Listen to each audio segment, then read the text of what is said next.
तो साइंटिस्ट आगे 14.5 एक्सरसाइज का 11th क्वेश्चन है।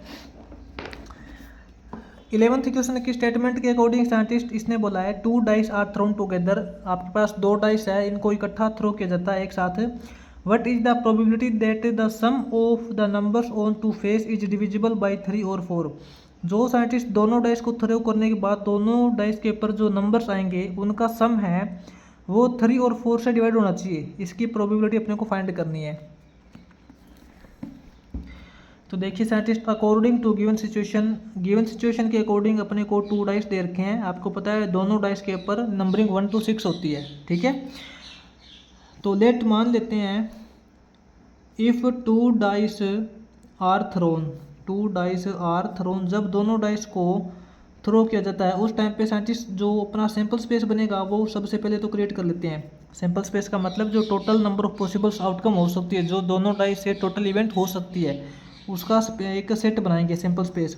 आपको पता है वो 1 से लेके अप टू 6 तक बनता है, जो मैंने पहले भी बना के दे रखा आपको, ये देखिए, ठीक है। इसका जो टोटल सैम्पल स्पेस बनेगा वो 1 1 1 2 1 3 इस प्रकार 6 तक जाएगा। ये आपका टोटल सैम्पल स्पेस बनता है 2 डाइस के थ्रो के केस में। अब साइंटिस्ट अपने को जो सिचुएशन दे रखी है उसको नोट करते हैं। जो इसका सम है साइंटिस्ट, इन दोनों के ऊपर जो नंबर आएंगे उसका सम है वो 3 और 4 से डिवाइड होना चाहिए, या तो 3 से डिवाइड होना चाहिए या फिर 4 से डिवाइड होना चाहिए। तो साइंटिस्ट इसके अंदर लेट मान लेते हैं T and F be the event of sum to be divisible by 3 and 4, ठीक है। जो अपने 3 से डिवाइड होने वाला सम है उसकी इवेंट को टी मानते हैं, एंड 4 से डिवाइड होने वाला जो सम है उसकी इवेंट को एफ मानते हैं। टी एंड एफ हमने यहाँ पे लेट किया है, आप इसके अंदर A B C X Y Z जो भी कर सकते हो। तो इसके अंदर साइंटिस्ट ये देखिए जो 3 से डिवाइड होने वाला सम है उसके अपने पास टोटल सैंपल पॉइंट कितने हैं, टी के अंदर कितने सैंपल पॉइंट आएंगे साइंटिस्ट। ऐसे सम देखिए जो 3 से डिवाइड होता है, ऐसा सम साइंटिस्ट अपने पास एक तो ये हो जाएगा 1 2 हो जाएगा, क्योंकि 1 + 2 करोगे 3 होता है, 3 तो 3 से डिवाइड होता है। 3 से डिवाइड होने वाले सैंपल पॉइंट हो जाएंगे साइंटिस्ट 1 2, इसके अंदर नोट कर लेना 1 2। उसके बाद साइंटिस्ट आप इसके अंदर देख सकते हो 1 5, क्योंकि 1 + 5 करोगे 6 हो जाएगा। देखिए 1 5 हो जाएगा। उसके बाद में साइंटिस्ट 2 1 हो जाएगा अपना, 2 1 के बाद में 2 2 2 3 2 4 हो जाएगा। उसके बाद में साइंटिस्ट 2 5 2 6 3 1 3 2 3 3 हो जाएगा। 3 3 के बाद में 3 4 3 5 3 6 हो जाएगा। उसके बाद में 4 1 4 2 4 3 4 4 4 5 4 5 4 6 5 1 हो जाएगा, 5 1। उसके बाद में 5 2 5 3 5 4 5 5 5 6 6 1 6 2 6 3 हो जाएगा, 6 3। उसके बाद में 6 4 6 5 6 6, ठीक है। क्योंकि 6 + 6 करेंगे 12 हो जाएगा, और 12 है वो 3 से डिवाइड होता है। तो साइंटिस्ट इसकी प्रोबेबिलिटी कितनी हो जाएगी, प्रोबेबिलिटी ऑफ टी, यानी कि इसके अंदर कितने सैंपल पॉइंट है 1 2 3 4 5 6 7 8 9 10 11। साइंटिस्ट इसके अंदर एक सैंपल पॉइंट हमने छोड़ दिया, ये देखिए 4 2, क्योंकि 4 + 2 करोगे 6 होगा, वो भी तो 3 से डिवाइड होता है ना। ये देखिए 4 2, हमने यहाँ पे एक सैंपल पॉइंट छोड़ दिया 4 2 यहाँ पे आएगा। अब देखिए आपके पास कितने सैंपल पॉइंट हो जाएंगे 1 2 3 4 5 6 7 8 9 10 11 12 हो जाएंगे। तो इसकी प्रोबेबिलिटी हो जाएगी 12 अपॉन टोटल सैंपल स्पेस के अंदर टोटल सैंपल पॉइंट कितने हैं 36, तो 12 अपॉन 36 इसकी प्रोबेबिलिटी हो जाएगी, ठीक है। इसको नोट कर लेना। उसके बाद में देखते हैं साइंटिस्ट 4 से डिवाइड होने वाले सैंपल पॉइंट कौन से हैं। 4 से डिवाइड होने वाले देखते हैं साइंटिस्ट, इसके अंदर आप सम करना 1 3, क्योंकि 1 + 3 करोगे 4 होता है, और 4 तो 4 से डिवाइड होता है। एक तो अपने पास यहाँ पे 1 3 हो जाएगा। उसके बाद में इसके अंदर 1 3 ही होगा सिर्फ, ठीक है 1 3। उसके बाद में साइंटिस्ट इसके अंदर 2 2 हो जाएगा, 2 2 2 2 3 2 4 2 5 2 6 हो जाएगा, क्योंकि 2 + 6 करोगे 8, 8 तो 4 से डिवाइड होता है, 2 6 हो जाएगा एक अपने पास। 2 6 के बाद में साइंटिस्ट 3 1 हो जाएगा एक, उसके बाद में 3 2 3 3 3 4 3 5 हो जाएगा, 3 6 4 1 4 2 4 3 4 4 हो जाएगा एक, 4 4 4 5 4 6 5 1 5 2 5 3 हो जाएगा एक, 5 4 5 5 5 6 6 1 6 2 हो जाएगा,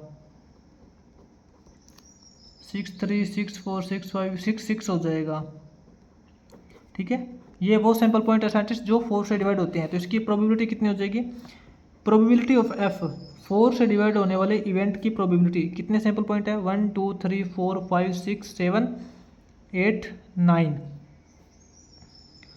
9 पॉन टोटल सैम्पल पॉइंट 36, 9.36 हो जाएगा। अब साइंटिस्ट आपको ना इन दोनों के अंदर कॉमन देखना है, कहीं ऐसा सैम्पल पॉइंट तो नहीं है जो 3 से भी डिवाइड होता है और 4 से भी डिवाइड होता है, यानी कि एक ही सैम्पल पॉइंट को हमने दोनों इवेंट के अंदर काउंट कर लिया, ऐसा तो कोई नहीं है ना। देख इसके अंदर चेक करते हैं, टी इंटरसेक्शन एफ, 3 से डिवाइड होने वाले सैम्पल पॉइंट और 4 से डिवाइड होने वाले सैम्पल पॉइंट, इसके अंदर देखते हैं साइंटिस्ट कोई कॉमन तो आपको नहीं दिखाई दे रहा है इसके अंदर। ये रहा साइंटिस्ट 6 जो 3 से भी डिवाइड होता है और 4 से भी डिवाइड होता है। अपने पास साइंटिस्ट यहाँ पे ओनली एक ही सैम्पल पॉइंट है 6। ठीक है, तो इसकी प्रोबेबिलिटी क्या हो जाएगी? 3 से और 4 से डिवाइड, दोनों से इकट्ठा डिवाइड होने वाला जो एक कॉमन सैम्पल पॉइंट अपना निकला है, इसकी प्रोबेबिलिटी अपने पास हो जाएगी 1/36। ठीक है, अब इसके अंदर साइंटिस्ट अपने को इकट्ठी प्रोबेबिलिटी निकालनी है। प्रोबेबिलिटी ऑफ टी और एफ या तो 3 से डिवाइड होना चाहिए या फिर 4 से डिवाइड होना चाहिए। ठीक है, तो इन दोनों की इकट्ठी प्रोबेबिलिटी निकालेंगे साइंटिस्ट। टी यूनियन एफ का फॉर्मूला होता है, probability of T plus probability of F minus में, अंदर माइनस में करेंगे probability of T intersection F. ठीक है, टी की प्रोबेबिलिटी क्या है साइंटिस्ट? 12.36 प्लस एफ की प्रोबेबिलिटी 9.36 माइनस में इसकी प्रोबेबिलिटी 1.36, ये कितना हो जाएगा? 9 - 1 करेंगे 8 हो जाएगा, 12 + 8 करेंगे 20.36 हो जाएगा। 20.36 को साइंटिस्ट हम 4 पे कट करेंगे तो 5/9 हो जाएगा।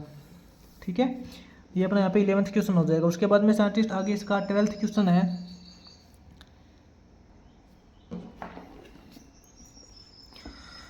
12th क्वेश्चन के अंदर scientist 2 n based dice are thrown, यानी कि 2 डाइस को थ्रो किया जाता है, सिंपल है। Find the probability that either A doublet nor a total of 10 will appear. तो साइंटिस्ट अपने को इस बात की प्रोबेबिलिटी निकालनी है कि दोनों डाइस के ऊपर जो नंबर आएंगे वो ना ही तो डबलेट होना चाहिए, डबलेट का मतलब होता है दोनों के ऊपर सेम नंबर। ठीक है, ना ही तो दोनों के ऊपर सेम नंबर आना चाहिए और ना ही टोटल उनका 10 आना चाहिए। इसकी प्रोबेबिलिटी निकालते हैं। तो साइंटिस्ट वही सेम केस जो अपने को गिवन सिचुएशन दे रखी है उसके अकॉर्डिंग आपके पास यहाँ पे 2 डाइस दे रखे हैं जिसके ऊपर नंबरिंग 1 to 6 होती है, सिंपल है। तो आपको तो ये तो पता है कि दोनों डाइस को जब थ्रो करते हैं तो आपके पास टोटल सैंपल पॉइंट क्या बनते हैं। टोटल सैंपल स्पेस साइंटिस्ट मैंने आपको पहले भी बता रखा है, 2 डाइस के केस के अंदर आपके पास ये सैंपल पॉइंट बनते हैं। ठीक है, जिसको सैंपल स्पेस बोलते हैं। 1 1 से लेके अप टू 6 6 तक ये आपके पास टोटल सैंपल पॉइंट होते हैं। अब साइंटिस्ट हमें एक बार इसका जो अपने को प्रोबेबिलिटी निकालनी है ना उसका उल्टा मान लेते हैं। अपने को प्रोबेबिलिटी निकालनी है कि दोनों के ऊपर जो नंबर आएंगे वो ना तो सेम होना चाहिए ना ही टोटल उनका 10 होना चाहिए। तो हम यहाँ पे एक बार थोड़ा सा इसका उल्टा मान लेते हैं। लेट मान लेते हैं D and T be the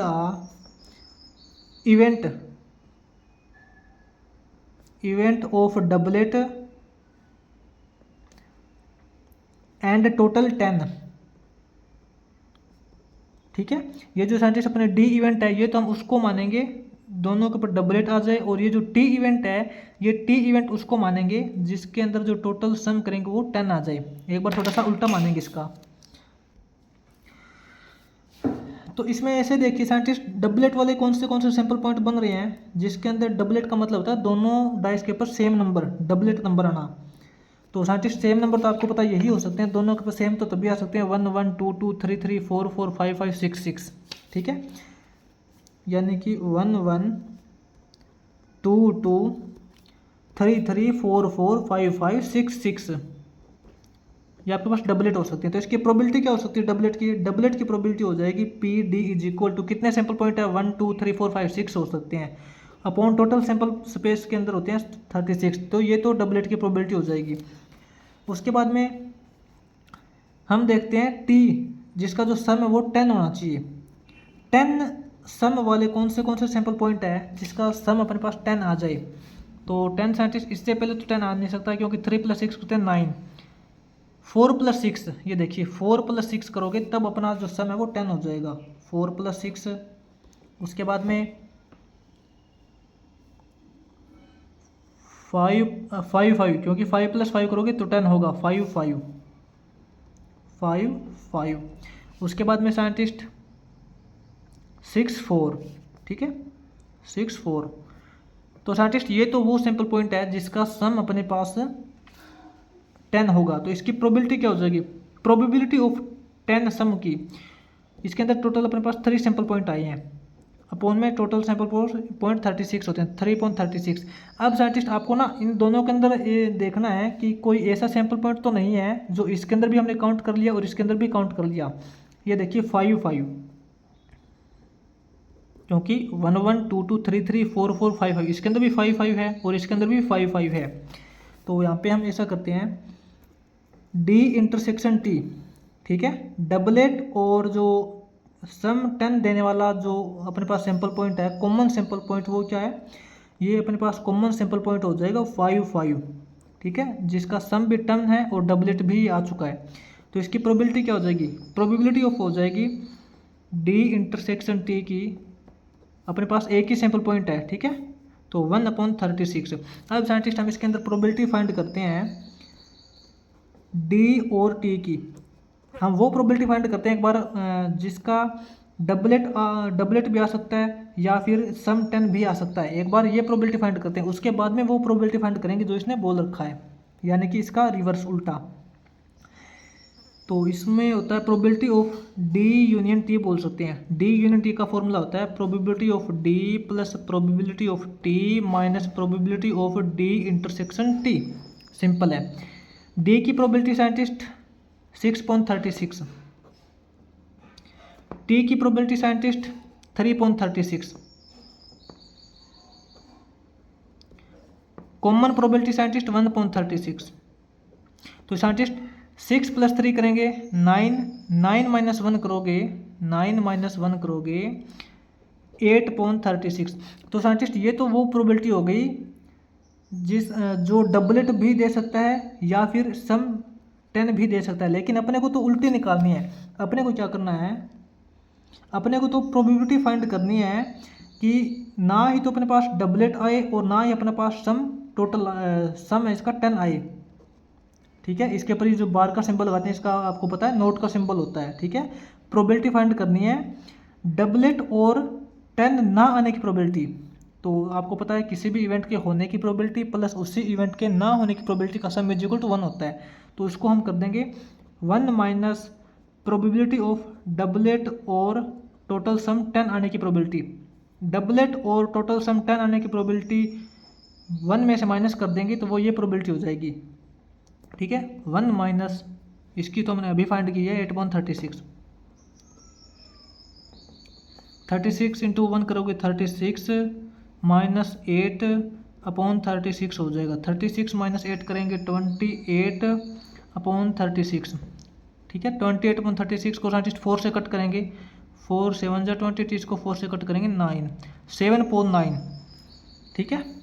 तो साइंटिस्ट 7.9 अपनी वो प्रोबेबिलिटी है जिसका ना ही तो डबलेट आना चाहिए और ना ही सम टोटल इसका 10 आना चाहिए। डबलेट और 10 ना आने की प्रोबेबिलिटी अपनी 7.9 हो जाएगी। तो ये साइंटिस्ट अपने यहाँ पे 12th क्वेश्चन हो जाएगा ये।